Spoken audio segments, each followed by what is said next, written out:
जब से PUBG India में बैन हुआ है तब से ही पबजी कॉर्पोरेशन इस फिराक में है कि जल्द से जल्द इस गेम पर लगा बैन हट जाए, और इसके लिए कंपनी हर वो तरीका अपना रही है जिससे पबजी की वापसी इंडिया में पॉसिबल हो सके। इसी सिलसिले में 2 दिन पहले यह खबर आई थी कि पबजी कॉर्पोरेशन ने इंडियन मार्केट के लिए चाइनीज कंपनी टेंसेंट गेम्स से खुद को अलग कर लिया है, यानी पबजी मोबाइल का जो चाइनीज कनेक्शन है उसको खत्म कर दिया है। ये पबजी प्लेयर्स के लिए एक बड़ी अच्छी खबर थी, क्योंकि इससे पबजी पर लगे बैन के हटने के चांसेस अब काफी ज्यादा हो गए हैं। लेकिन आज शायद पबजी फैंस के लिए इससे भी बड़ी और इससे भी अच्छी खबर आई है, और वो ये कि पबजी की कंपनी इस गेम के डिस्ट्रीब्यूशन राइट इंडिया में किसी इंडियन कंपनी को देना चाहती है, जिससे इस गेम को आगे भी कोई इशू नहीं होगा। तो आज के इस टेक टॉक वीडियो में मैं आपसे इसी पर बात करूंगा और बताऊंगा कि कैसे पबजी कॉर्पोरेशन का ये स्टेप पबजी की इंडिया में वापसी का जरिया बन सकता है।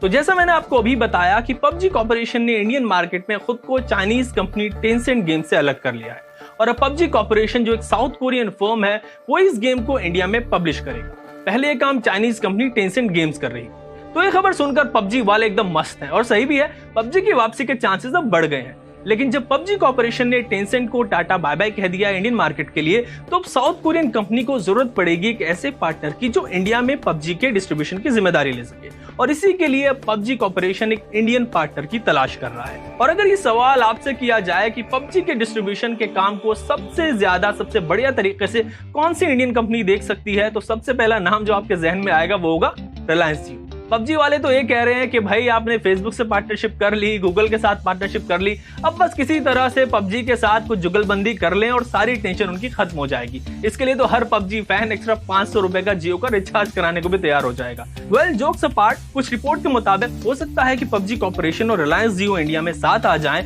और जियो इस गेम के डिस्ट्रीब्यूशन का काम करे। हालांकि अभी इस पर कोई भी कंफर्म रिपोर्ट नहीं है, पबजी कॉर्पोरेशन या फिर रिलायंस की तरफ से इस पर कुछ नहीं कहा गया है। पर एक बात तो तय है कि अगर पबजी इंडियन पार्टनर की तलाश में लगा हुआ है, तो आप लोगों से ज्यादा पबजी को अनबैन कराने की टेंशन पबजी की कंपनी को हो रही है। और जब भी पबजी और किसी इंडियन फर्म के बीच ये डील फाइनल हो जाएगी, तो फिर पबजी की राह इंडिया में काफी ज्यादा आसान हो जाएगी और इस गेम के अनबैन होने के चांसेस और ज्यादा बढ़ जाएंगे। मैंने जो पिछले वीडियोस पबजी पर बनाए थे, उनमें काफी लोगों ने कमेंट किया था कि पबजी टिकटॉक की तरह नहीं है और कंपनी इसको अनबैन कराने के लिए कुछ ना कुछ जरूर करेगी। तो यू आर राइट, टिकटॉक और पबजी की कहानी एकदम अलग है। टिकटॉक एक 100% चाइनीज कंपनी थी, चाइनीज ऐप था, जबकि पबजी के साथ ऐसा नहीं है। और अगर आप पबजी खेलते हैं तो अभी आप ये समझिए कि आपका गेम एक ब्रेक पर गया हुआ है, और हो सकता है कि जल्दी, बहुत जल्दी ब्रेक खत्म हो जाए और आपकी सारी टेंशन खत्म हो जाए, क्योंकि पबजी वापस आ जाए। वैसे आजकल आपके लिए हर दिन पबजी पर कुछ ना कुछ अपडेट्स हम लेके आ रहे हैं, तो यार इन वीडियो को जो है सबके साथ